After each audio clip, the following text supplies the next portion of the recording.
Senior صحافی اور تجزیہ کار سہیل وڑیچ کے مطابق تاجروں اور صنعتکاروں کی اکثریت 1977 کی قومی اتحاد کی تحریک سے لے کر 2024 کے الیکشن تک کسی نہ کسی طرح مسلم لیگ نون اور اس کے دائیں بازو کے اتحادیوں سے جڑی رہی ہے۔ کئی الیکشن آئے، 2 ڈکٹیٹر بھی برسر اقتدار آئے، مگر تاجروں اور نواز شریف کا تعلق نہ توڑ سکے۔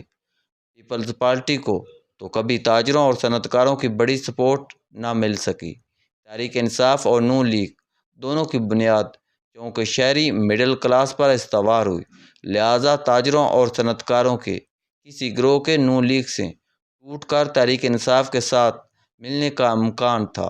یہ بھی ممکن ہے کہ تاجروں اور صنعتکاروں سے کچھ ووٹر اور کچھ مالی سپورٹر ضرور تحریک انصاف کے ساتھ ملے ہوں، مگر نہ کوئی بڑا نام اور نہ کوئی بڑا گروپ نون لیگ سے ٹوٹ کر تحریک انصاف میں گیا، اور نہ ہی تاجروں اور صنعتکاروں کی کوئی بڑی لابی تحریک انصاف میں پیدا ہو سکی۔ سردست مسلم لیگ نون عرصہ دراز سے تاجروں اور صنعتکاروں سے نہ صرف کٹی ہوئی ہے بلکہ ان کے اندرونی سیاست سے بھی مکمل طور پر لاتعلق ہو چکی ہے۔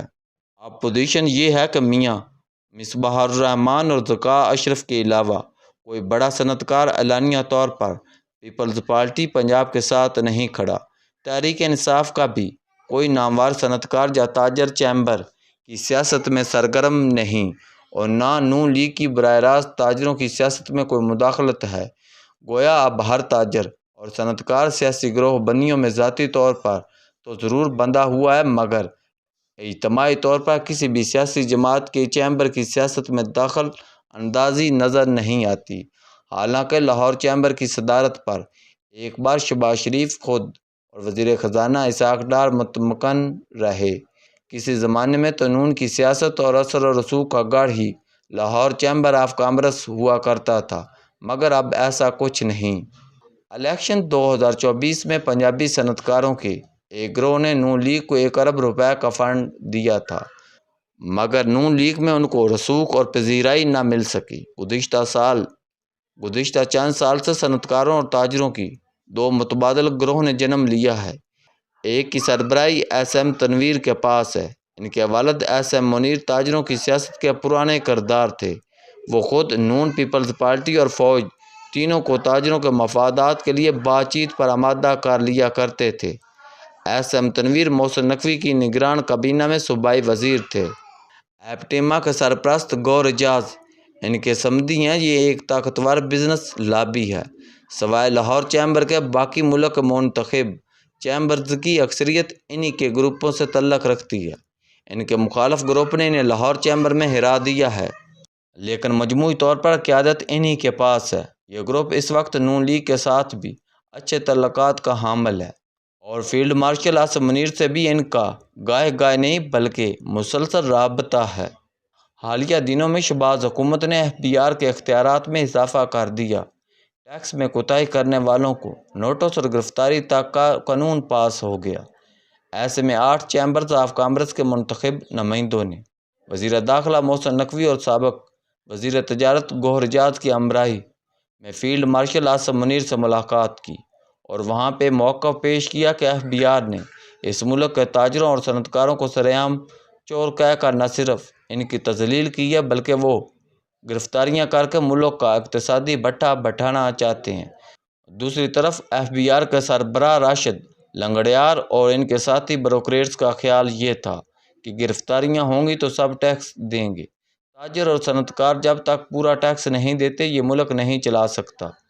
ایف بی آر کے اس فیصلے کو وفاقی حکومت اور وزیر اعظم کی کچن کابینہ کی مکمل حمایت حاصل تھی۔ تاجروں نے جنرل اسد منیر کو یقین دلایا کہ ہم ڈبل ٹیکس دینے پر تیار ہیں، مگر پولیس کے چھاپوں اور گرفتاریوں کے ذریعے تذلیل کے لیے تیار نہیں۔ بالآخر ایف بی آر اور تاجروں کی جنگ میں تاجر جیت گیا اور ایف بی آر ہار گئی۔ وفاقی حکومت کو پیچھے ہٹنا اور قانون کو بدلنا پڑا۔ اب تاجروں کا نمائندہ گروپ کسی کی گرفتاری کرنے یا نہ کرنے کا اختیار رکھے گا۔ ایف بی آر کے افسروں کو من مانی کی اجازت نہیں ہوگی۔ ایف بی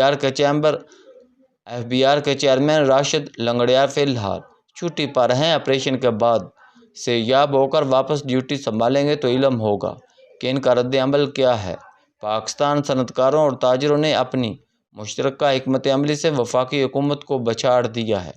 پاکستانی تاجر ایرانی تاجروں یعنی بازاری سے اس طرح مختلف ہیں کہ یہ کھل کر نہ سیاست کرتے ہیں اور نہ سیاست میں آتے ہیں۔